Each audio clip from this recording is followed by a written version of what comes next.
તો સંખેડા હાડોદ રોડ ઉપર ઉચ્ચ નદીના કિનારે આવેલ અર્જુનનાથ મહાદેવ મંદિરના પાછળના ભાગની સંરક્ષણ દિવાલનું ખાતમુહૂર્ત સંખેડાના ધારાસભ્ય અભયસિંહ તડવી દ્વારા કરવામાં આવ્યું।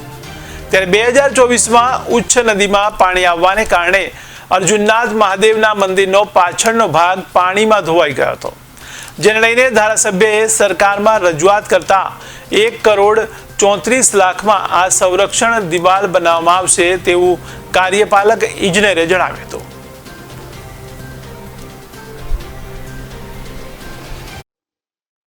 ઉચ્ચ નદીને કિનારે વર્ષો જૂનું અમારું અર્જુનનાથ મહાદેવનું મંદિર આવેલું છે। ભારે વરસાદને કારણે અમુક ભાગ ધોવાઈ ગયો હતો અને છેલ્લા બે વર્ષથી આ તકલીફ હતી અને આ અંગે અમારા સંજયભાઈ, અમારા નીતિનભાઈ, અમારા બધા આગેવાનોએ રજૂઆત કરી ગામના કે સાહેબ આને વહેલું બનાવો। અને આમના અર્જુનનાથ મહાદેવનું જે ટ્રસ્ટ છે એમને પણ મને બધાએ વાત કરી હતી। તો આજે આપણે સરકારને રજૂઆત કરતા અમારા માન્ય મુખ્યમંત્રી, માન્ય મંત્રી શ્રી અમારા કુંવરજી બાવળિયા સાહેબ, સિંચાઈ વિભાગને આ કરતા અમારા સિંચાઈ વિભાગના સચિવ વ્યાસ સાહેબ અને અમારા MN પટેલ સાહેબે આ કામમાં ખૂબ મદદ કરી છે।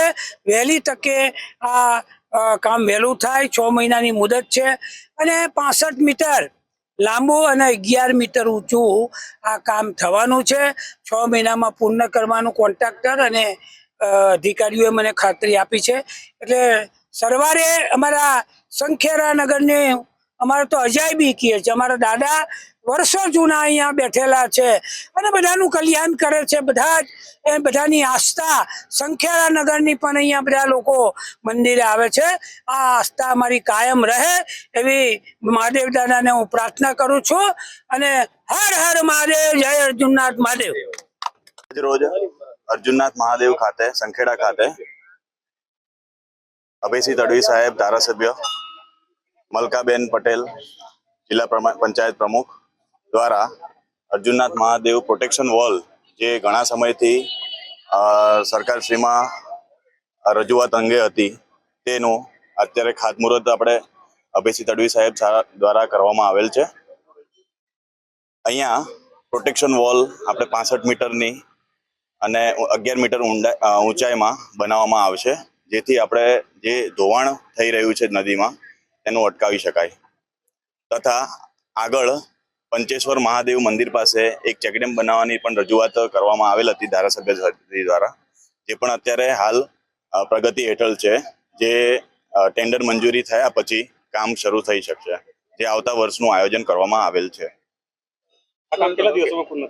આ કામ 6 મહિનાની સમય મર્યાદા છે, પરંતુ અમારું પ્રયત્ન એવો છે એજન્સી દ્વારા પણ અને અમારો પણ પ્રયત્ન એવો છે કે જે 1 મહિનામાં અમે ચોમાસા પહેલા સમયસર પૂરું થઈ શકે તો આપણે આગામી ચોમાસા દરમિયાનમાં ધોવાણ અટકાવી શકાય।